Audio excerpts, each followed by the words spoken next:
할렐루야. 이 시간 믿음 안에서 사는 것이라는 제목으로 하나님 말씀을 전하겠습니다. 바울은 사람이 율법의 행위로 의롭게 되지 않음을 분명히 우리에게 전하고 있습니다. 이 말씀을 강력하게 우리에게 권면하는 이유가 무엇입니까?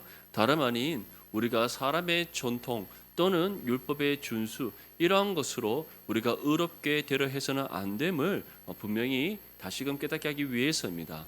오직 예수님을 믿음으로 우리가 구원받았고 또 이 구원의 은혜와 함께 하나님으로부터 의롭다함을 얻은 것입니다. 그렇기 때문에 어느 누구도 율법의 행위로 의롭게 될 수 없고 또는 사람의 전통에 의해서 우리가 구원받거나 의롭다함을 얻을 수가 없습니다. 하나님께서는 오직 한 가지 방법으로만 우리를 구원하시고 의롭게 여기십니다. 그것이 바로 오직 그의 독생자이신 예수님을 믿는 것입니다. 믿습니까?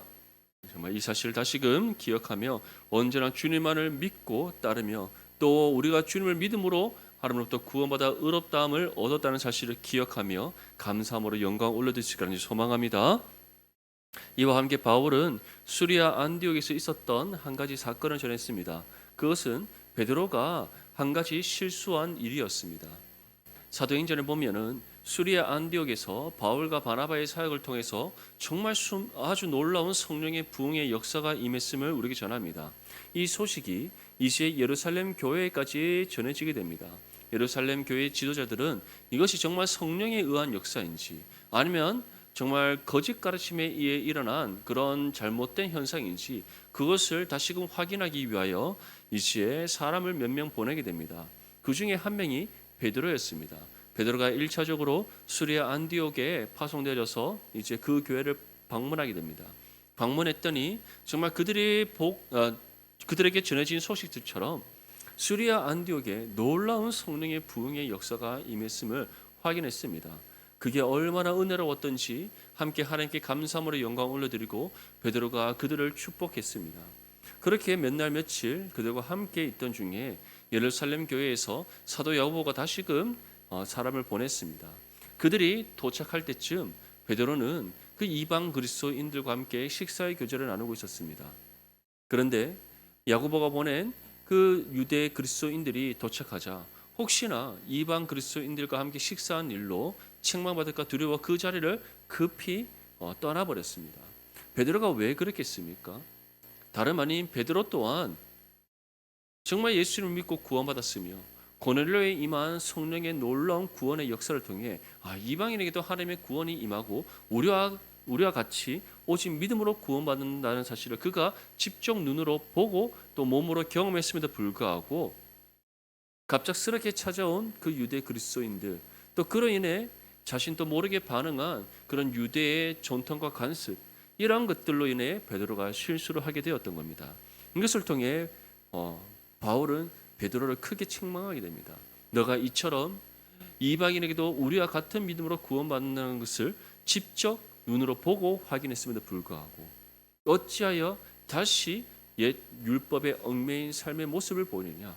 그리고 이러한 실수가 베드로 혼자만의 실수로 끝나는 것이 아니라 그 자리에 함께 있던 다른 유대 그리스도인들 그 중에 바나바까지도 함께 그 자리를 박차고 떠나게 만드는 그런 영향력을 주었기 때문에 바울이 베드로를 크게 책망했던 겁니다. 사랑하는 성도 여러분, 이처럼 우리 또한 이 땅 가운데 살아가면서 정말 말씀의 가르침을 따라 하나님을 믿는 믿음 가운데 살아간다 하지만 베드로처럼 우리도 연약하고 부족하기에 실수할 때가 있고 하나님 앞에 죄를 범할 때가 있습니다. 하지만 분명히 기억하십시오. 바울이 베드로를 책망하여서 너는 더 이상 사도의 자격이 없어 이렇게 말하기 위해서 그를 책망한 것이 아닙니다. 너가 정말 사도로서 무엇보다 예수님으로부터 직접 가르침을 받은 그 12제자 중에 한 명으로서 그 중에서도 수제자인 베드로이지 않습니까? 그러한 너의 영향력이 얼마나 큰지 아느냐? 그러니 너가 더욱더 너가 전하는 복음대로 삶을 살아라. 그렇게 바울이 베드로를 권면하기 위해 책망했던 겁니다. 마찬가지로 하나님 또한 우리를 말씀으로 권면하십니다. 우리를 책망하심이 너는 더 이상 하나님의 자녀로서의 자격이 없다라고 하시는 것이 아니라 정말 말씀대로 삶을 온전히 살아내고 하나님 뜻에 합당한 믿음의 삶이 되도록 하시기 위해 때로는 우리를 책망하실 때가 있다는 겁니다. 그래서 우리가 이 책망을 받을 때 정말 낙심하는 것이 아니라, 또는 더 이상 나는 자격이 없는 것인가라고 생각하는 것이 아니라 오히려 하나님 앞에 회개하시고 믿음으로 굳게 서기 위하여 경건의 훈련을 힘써 감당하는 저와 여러분들의 삶이 되시기를 간절히 소망합니다. 그래서 바울이 이와 같이 전했던 겁니다. 너가 어찌 유대인답게 살지 아니하면서 어찌하여 억지로 이방인을 유대인답게 살려 하느냐. 마찬가지로 우리가 말씀을 삶으로 살아내지 않으면서 우리가 전한 복음의 능력이 일어날 거라고 생각해서는 안 됩니다. 우리가 먼저 말씀을 삶으로 살아내야 하며 그 말씀을 삶으로 살아날 때 그 가운데 놀라운 복음의 능력과 역사가 일어남을 분명히 믿으시기 바랍니다. 소망합니다. 그래서 바울은 결론적으로 다음과 같이 전하는 겁니다. 우리가 의롭게 되는 것은 율법의 행위로 되는 것이 아니다. 오직 예수를 믿어 구원받음으로 우리가 의롭다함을 얻은 것이다. 이 모든 것이 우리를 향한 하나님 사랑 가운데 베풀어 주신 은혜의 선물임을 분명히 믿으시기를 간절히 소망합니다. 우리 본문 17절 말씀 함께 읽겠습니다. 시작. 만일 우리가 그리스도 안에서 의롭게 되려 하다가 죄인으로 드러나면 그리스도께서 죄를 짓게 하는 자냐? 결코 그럴 수 없느니라. 아멘. 이 말씀은 우리가 하나님 앞에 의롭다함을 받으려고 하는데 우리가 죄인임이 드러나게 되면 더 이상 하나님 앞에 의롭다함 받을 수 없느냐라는 그런 질문입니다. 바울은 무엇이라고 전합니까? 결코 그런 일은 있을 수 없다라고 전합니다. 왜냐하면 만약에 우리가 처음부터 의인이었다면 또는 우리가 스스로 하나님 앞에 의롭다함을 받을 수 있는 그런 능력이 있었다면 하나님께서 예수님을 이 땅 가운데 보내셔서 구원을 이루실 이유가 없으셨기 때문입니다. 결국 우리는 처음부터 죄인이었고 죄인인 우리를 예수님을 통해 구원하신 하나님이심을 믿으시기를 소망합니다. 죄와 허물로 죽었던 우리입니다. 그런 우리를 다시 살리시기 위하여 독생자 예수님을 이 땅 가운데 보내신 하나님이십니다. 예수님 또한 우리를 구원하시기 위해서 죄에서 생명으로 옮기시고 죄인에서 하나님의 자녀로 우리가 거듭나도록 하시기 위해서 말씀이 육신이 되어 이 땅 가운데 오셨으며 십자가 위에서 우리의 모든 죄를 짐을 지시고 죽음을 통하여 우리 죄값을 갚으셨던 겁니다. 사랑하는 성도 여러분, 이처럼 우리는 죄인이었기 때문에 하나님의 구원이 필요한 것이요, 또 죄인인 우리가 구원받음으로써 예수 그리스도를 통해 의롭다함 받았다는 사실을 믿으시기를 소망합니다. 결국 우리가 처음부터 의인이었다면 하나님의 구원도 필요 없었을 것이요, 하나님으로부터 의롭다함 인정받는 은혜 또한 필요 없었을 것입니다. 하지만 반대로 우리는 죄인이었기에 하나님의 구원이 필요한 사람들이요, 또한 그 구원의 은혜를 받아야만 우리는 하나님으로부터 의롭다함 인정받을 수 있는 존재였던 겁니다. 세상에서는 이러한 말씀의 진리를 인정하지 않습니다. 사람이 의롭다함 받는 것은 스스로 의를 행함으로써 인정받는 것이라고 생각합니다. 또한 어느 종교에서도 구원에 대해서 말하지 않습니다. 왜 구원에 대해서 말하지 않는 줄 아십니까? 구원이 무엇인지 그들이 알지 못하기 때문입니다. 불교는 계속해서 환생을 한다고, 윤회 사상에 의해서 환생을 한다고 하지 않습니까?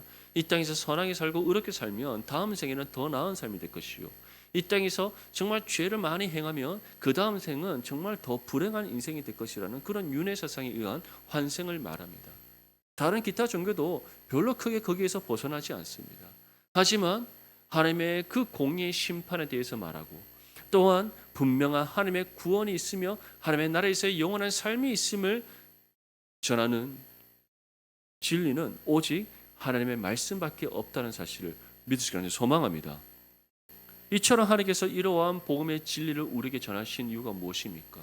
죄로 인해 죽었던 우리를 다시 살리시기 위해서였다는 것.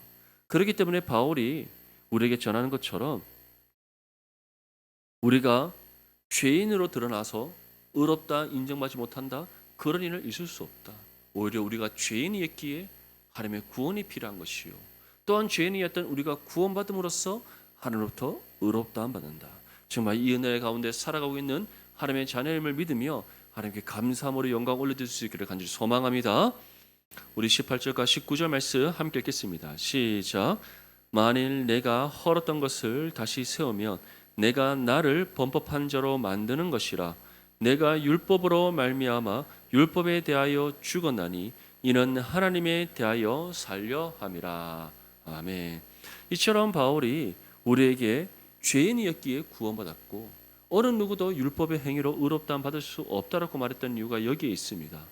내가 헐었던 것을 다시 세우면 나를 범법한 자로 만드는 것이라. 헐었다는 것은 우리 주 예수 그리스도를 통해서 성취된 율법을 가리키는 겁니다. 결국 바울은 무엇을 헐었다? 율법의 행위로 구원받는다는 그 옛 율법의 관습을 다 내어던져 버렸다는 것을 뜻합니다. 그래서 내가 율법으로 말미암아 율법에 대하여 죽었다. 이것은 다시 말해 나는 더 이상 율법의 얽매인 존재가 아니다. 그렇기 때문에 나에게 율법의 행위나 율법의 준수로 인하여 나를 누구도 정죄할 수 없다. 왜냐하면 나는 이 율법을 이루신 예수님을 믿음으로 구원받았기 때문이다라고 우리에게 전하고 있습니다. 사랑하는 성도 여러분, 우리 또한 마찬가지입니다. 우리 중에 누군가가 율법의 행위로 구원받은 사람이 있습니까? 율법의 준수로 하나님으로부터 의롭다함 인정받은 사람이 있습니까? 우리 중에 그러한 사람은 아무도 없습니다. 우리 모두 예수님을 믿음으로 구원받았습니다. 우리 모두 구원받았기에 하나님으로부터 의롭다함 인정받았습니다. 이 모든 것이 우리가 어떠한 자격과 조건을 갖추었기에 받은 것이 아닙니다. 전적인 하나님의 은혜의 선물로 주어졌습니다. 믿습니까? 정말 이 믿음이 우리 가운데 있다면 이 은혜에 합당하게 하나님께 감사함으로 영광 올려드려야 되며 어떠한 경우에도 우리가 다시금 율법으로 돌아가서는 안 된다는 사실을 기억할 수 있기를 바랍니다. 유대인들에게 율법은 모세 오경과 선지자들의 글이 아니었습니다. 오랜 세월 동안 율법 교사들에 의해서 만들어진 율법의 해석들이었습니다. 결국 그들은 하나님의 말씀의 법이 우선되는 것이 아니라 그 법에 대해서 해석한 율법 교사들의 해석이 더 우선되었던 겁니다. 그리고 이러한 율법의 해석들이 그들의 삶을 얽매이게 만들었고 하나님을 온전히 믿는 신앙의 삶으로 인도하는 것이 아니라 율법의 준수가 자신의 삶의 유일한 목적이 되는 그런 잘못된 삶의 길로 인도했던 겁니다. 그래서 그들은 어떻게 믿었습니까? 율법의 행위로 구원받는다. 율법의 준수로 의롭다함 받는다. 그렇게 생각했던 겁니다. 그런데 이러한 생각들이 교회 안에도 침투에 들어오기 시작합니다. 누구로 인해 침투에 들어왔습니까? 다름 아닌 유대 그리스도인들입니다. 이방 지역에서 함께 교회를 형성하고 있던 유대 그리스도인들. 왜냐하면 결국 교회 안에서 누가 앞서고 뒷서냐를 결정하기 위해서였던 겁니다. 유대 그리스도인들은 자신들이 어느 누구보다 앞서는 사람이다. 아마 인정받고 싶지 않았겠습니까? 그들은 선택받은 민족이었고 하나님의 언약 백성이었으며 무엇보다 아브라함의 후손이라고 생각하는 사람들입니다. 그러한 그들이 당연히 다른 이방 그리스도인들보다 앞서는 사람이라고 생각하고 싶지 않았겠습니까? 그뿐만 아니라 그들에게는 또 다른 하나의 중요한 문제가 있었습니다. 그들이 그리스도인이 됨과 동시에 더 이상 유대교를 따르지 않게 되었습니다. 유대교를 따르지 않는 그 순간 그 디아스포라 유대 공동체에서 배척을 당하기 시작했던 겁니다. 그래서 그들은 배척당하지 않기 위해 다시금 율법의 준수, 다시 말해 율법의 전통을 준수하기 시작했고 또한 그것을 자신들뿐만 아니라 우리 모든 예수님 믿는 사람들 다 이렇게 율법을 준수한다. 그것을 나타내 보이기 위해 이방 그리스도인들에게 율법의 준수를 강요했던 겁니다. 이러한 부분에 있어서 바울은 분명히 전합니다. 나는 율법으로 말미암아 율법에 대하여 죽었다. 더 이상 율법의 준수, 너희가 말하는 그 잘못된 율법의 준수가 나를 얽아매지 못한다. 나는 오직 예수님을 믿음으로 구원받았고 구원과 함께 하나님으로부터 의롭다 인정받았으며 나는 오직 하나님께서 내게 주신 계시로 말미암아 주신 오직 복음의 진리만을 믿고 따르는 삶을 살아간다. 사랑하는 성도 여러분, 정말 저와 여러분들이 바울 같은 믿음의 삶이 될 수 있기를 간절히 소망합니다. 우리 20절 말씀 함께 읽겠습니다. 시작. 내가 그리스도와 함께 십자가에 못 박혔나니 그런즉 이제는 내가 사는 것이 아니요 오직 내 안에 그리스도께서 사시는 것이라. 이제 내가 육체 가운데 사는 것은 나를 사랑하사 나를 위하여 자기 자신을 버리신 하나님의 아들을 믿는 믿음 안에서 사는 것이라. 아멘. 바울은 우리에게 분명히 전합니다. 내가 그리스도와 함께 십자가에 못 박혔다. 그렇다면 십자가에 함께 못 박힌 바울은 무엇입니까? 다름 아닌 이전의 모든 옛 죄의 삶입니다. 바울이 그렇게 붙잡고 살아가던 모든 옛 죄의 삶, 그것이 예수님과 함께 십자가에 못 박혔다고 전합니다. 우리 또한 마찬가지입니다.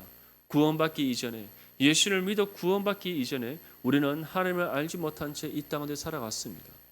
내 속에는 옳은 대로 행하면서 살아왔고 죄 가운데 거하는 인생이었습니다. 하지만 예수님을 믿음으로 구원받는 그 순간 이제 하나님께서 우리의 모든 옛 죄의 허물을 다 벗겨내셨습니다. 그리스도와 함께 그 모든 옛 죄의 삶이 십자가에 못 박아 죽게 하셨습니다. 그 결과로 우리에게 어떠한 은혜가 주어졌습니까? 내 안에 내가 사는 것이 아니라 누가 사신다? 예수 그리스도께서 사신다. 삶의 주인이 바뀌는 은혜인 겁니다. 이제는 내가 삶의 주인이었는데 이제는 예수님이 내 삶의 주인이 되시는 겁니다. 이제는 내 소견에 옳은 대로 내가 원하는 바 뜻대로 살아왔는데 이제는 하나님의 자녀가 되어서 하나님의 뜻대로 살아가는 존재가 된 겁니다. 바울은 이러한 믿음의 삶을 우리에게 친히 본을 보였던 사람입니다. 정말 숱한 고난 속에서도 그는 오직 주님만을 따랐으며 여러 많은 시험과 환난 중에서도 그는 믿음을 잃지 않기 위하여 더욱더 예수님을 굳게 붙잡았던 사람입니다. 하지만 구원받기 이전의 바울은 어땠습니까? 교회를 핍박하는 일에 앞장섰던 사람이요. 그리스도인들을 잡아 옥에 가두는 일에 힘썼던 사람입니다. 왜냐하면 구원받기 이전에 청년 사울의 입장에서 교회는 이단이요.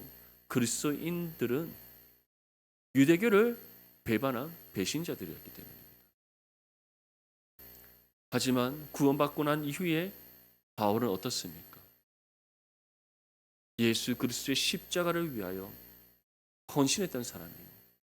이방인의 사도로 부름받은 사도 바울이 이방 지역에 복음 전하는 일을 위해 자신의 생명조차 조금 더 귀한 것으로 여기지 않았던 사람, 그가 바로 바울이었습니다. 이러한 바울이 바울 될 수 있었던 이유는 다름 아닌 이 고백 속에 있습니다. 내가 그리스도와 함께 십자가에 못 박혀 죽었다. 이제 내 안에는 내가 사는 것이 아니라 우리 주 예수 그리스도께서 사신다. 정말 저와 여러분들이 정말 이 믿음의 고백대로 살아갈 수 있기를 간절히 소망합니다. 그래서 다음과 같이 우리에게 전합니다. 이제 내가 육체 가운데 사는 것은 나를 사랑하사 나를 위하여 자기 자신을 버리신 하나님의 아들을 믿는 믿음 안에서 사는 것이라. 그래서 이제 바울은 내가 이 땅 가운데 주어진 삶을 살아갈 때 더 이상 나를 위해 살지 않는다. 나를 구원하신 예수님을 위해서 산다. 나를 구원하시기 위해 십자가의 죽음과 부활을 감당하신 그 예수 그리스도를 위해서 산다. 그리고 이것이 어떠한 삶이다? 하나님의 아들을 믿는 믿음 안에서 사는 삶이다. 사랑하는 성도 여러분, 정말 저와 여러분들은 이처럼 주님께서 우리에게 베푸신 구원의 은혜에 합당하게 예수를 믿는 믿음 안에서 살고 계십니까? 정말 이 질문 앞에 우리 모두 스스로 마음속으로 답을 해보시기 바랍니다. 정말 나의 삶이 예수를 믿는 믿음 안에서 사는 삶인가? 정말 나의 옛 죄의 삶이 예수님의 십자가에 함께 못 박아 죽었고 이제는 내 안에 내가 사는 것이 아니라 예수님께서 사시며 이제 내가 이 땅에서 살아가는 삶은 나를 사랑하사 나를 위하여 자기 자신을 버리신 예수님을 믿는 믿음으로 사는 삶인지 한번 우리의 삶을 돌아보고 이 질문 앞에 정말 답을 해보시기 바랍니다. 저 또한 이 말씀을 전하면서 이 질문에 되새겨 봤습니다. 정말 나는 옛 죄의 삶이 주님의 십자가 위에 못 박아 죽었음을 믿는가? 그래서 나도 바울처럼 나의 모든 옛 죄의 삶을 다 벗어 던져버렸는가?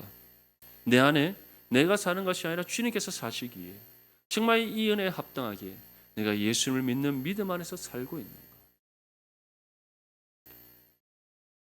이 질문을 우리가 늘 할 수 있기를 바랍니다. 하루의 삶을 시작할 때도 하나님, 정말 내가 오늘 하루의 삶이 예수님을 믿는 믿음 안에서 살게 해 주시옵소서라고 기도하시고, 하루의 삶을 마쳤을 때 정말 내가 주님 오늘 하루의 삶이 예수를 믿는 믿음 안에서 살았습니까? 질문해 볼 수 있기를 바랍니다. 만약 그렇지 못했다면 그렇지 못한 우리의 삶을 주님께 내어놓고 회개하시고 내일의 새롭게 시작되는 내일의 삶은 정말 예수를 믿는 믿음 안에서 살아갈 수 있도록 더욱더 힘써 기도하고 주님을 의지하며 나아갈 수 있기를 간절히 소망합니다. 우리 마지막으로 21절 말씀 함께 읽겠습니다. 시작. 내가 하나님의 은혜를 패하지 아니하노니 만일 의롭게 되는 것이 율법으로 말미암으면 그리스도께서 헛되이 죽으셨느니라. 아멘. 이처럼 우리가 의롭게 되는 것이 율법으로 말미암는다면 예수님의 십자가의 죽음은 헛된 것입니다. 죽으실 이유가 없으셨던 겁니다. 하지만 어느 누구도 율법으로 의롭다함 받을 수 없고 율법의 행위와 준수로 구원받을 수 없기에 우리를 구원하시기 위하여 우리를 사랑하시는 그 사랑 안에서 주님께서 이 땅 가운데 오셨던 겁니다. 이 땅에 오신 예수님께서 우리의 모든 죄를 짊어지시고 십자가의 죽음을 감당하셨으며 죽음을 이기시고 부활하셔서 누구든지 예수님을 믿음으로 구원받는 하나님의 은혜의 언약을 우리에게 베풀어 주셨던 겁니다. 이제 우리가 이 은혜를 통하여 구원받았음을 믿는다면 바울이 우리에게 고백했던 것처럼 우리 안에 더 이상 내가 사는 것이 아니라 주님께서 사시고 내 삶의 주인이 주님이 되시도록 하시기 위하여 이를 위해 우리 가운데 구원을 베푸시고 하나님부터 의롭다 인정받은 의인이 되도록 하시기 위해 십자가의 죽음과 부활을 감당하신 예수님, 그 은혜에 합당하게 감사함으로 영광 올려드리시기를 소망합니다. 바울은 우리에게 분명히 전합니다. 어느 누구도 율법으로 구원받을 수 없고 율법의 준수로 의롭다함 받을 수 없습니다. 오직 예수님을 믿음으로 구원받고 구원받은 믿음의 성도만이 하나님부터 의롭다함 받습니다. 그리고 구원받은 성도는 우리의 모든 옛죄의 삶이 예수님과 함께 십자가에 못 박아 죽었으며 이제는 내 안에 내가 사는 것이 아니라 우리 주 예수 그리스도께서 사십니다. 이 믿음 가운데 우리가 살아가야 됨을 분명히 기억하시고 오직 예수님을 믿는 믿음 안에서 살아감으로써 먼저는 하나님께 영광 올려드리고 또 하나님으로부터 착하고 충성된 종이라 칭찬받는 거룩한 믿음의 삶이 될 수 있기를 주님의 이름으로 축복합니다.